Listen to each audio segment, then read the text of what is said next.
Hey, what's up, everyone, and welcome back to Robert's Reviews. Hello.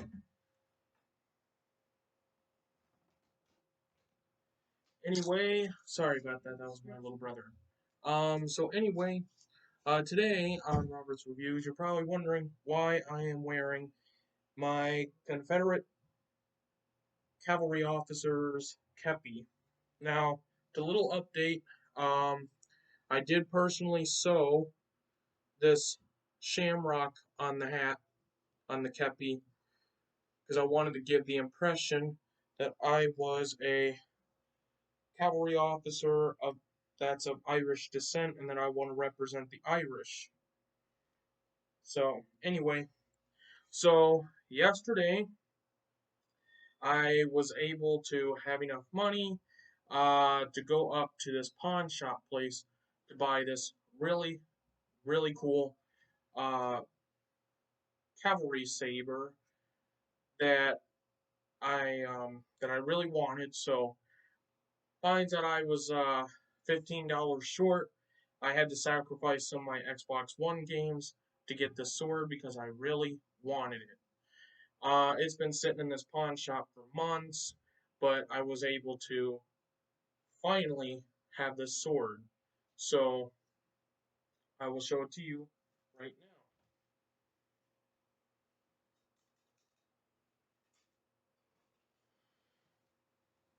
This is a Confederate cavalry officer, um, not officer, sorry, don't want to mess up. This is a Confederate light cavalry saber.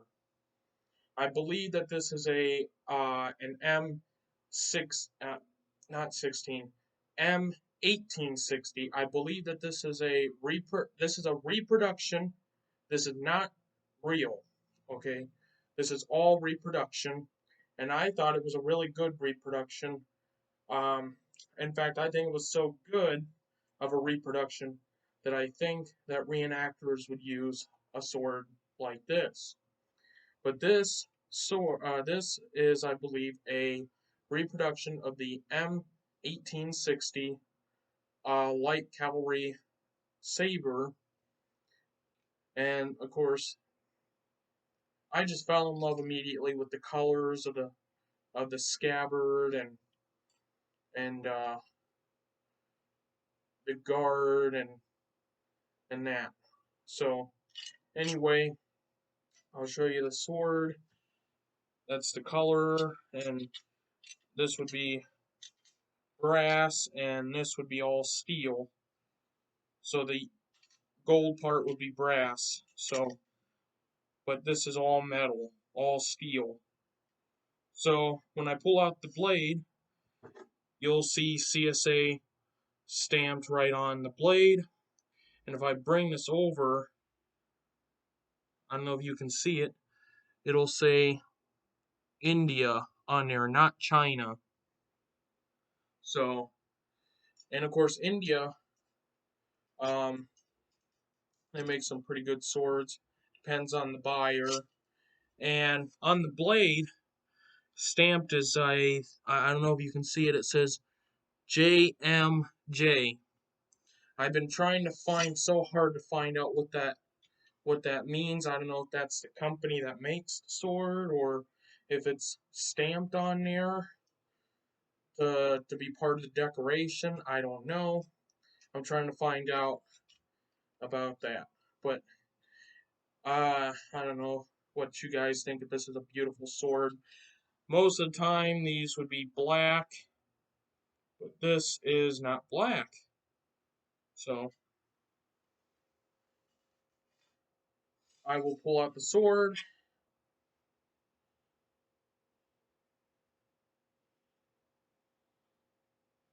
I'm a huge fan of the American Civil War, and anything Confederate related, I want. So it this the it's this blade is all been oiled. So, but it is a beautiful sword in my estimation. Really good made. So, anyway, but this is my sword now. My other Civil War sword, which was that cheap Chinese junk, I ended up giving it away to somebody that really wanted it. It was more of a decorational thing, not something that could actually be used as a sword. You know, have that sword use.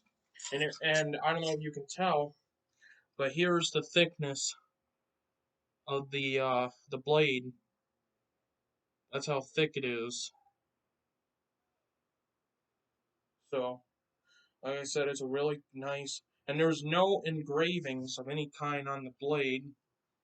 It's just a plain blade with the CSA stamped on there and the JMJ stamped on the blade, and also India stamped on the blade. So it's a really well made sword. I'm back.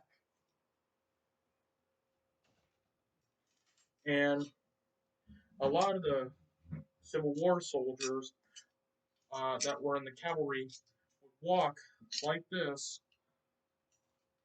with the swords. They had to lift them because they would just drag if you tried to walk with them. So they would lift them like this and just walk like that. And when they were on horseback, they would have their swords out like that and then draw. So, but try to give me some good positive comments. Leave a like, subscribe, and so on. But I'm trying to find out more about what the JMJ on the blade stands for. Um, so, because I've been trying to look for the company that made this, and I was able to come close because I paid $85 for this. So, and I went online and I was shocked to find out that a sword that looked just like the one that I have is worth right around $140 and $150. So I kind of like got a steal for this. No pun intended, because the sword is made out of steel. But yeah, so please give me information of any kind of what the JMJ stands for and so on. So thank you for watching. Um, like I said, leave a like, a comment, and of course, maybe give me some positive comments, not the negative comments, because uh, you know I don't really like the negative comments. But we got negative people in this world, so that's how it is. So thank you and goodbye.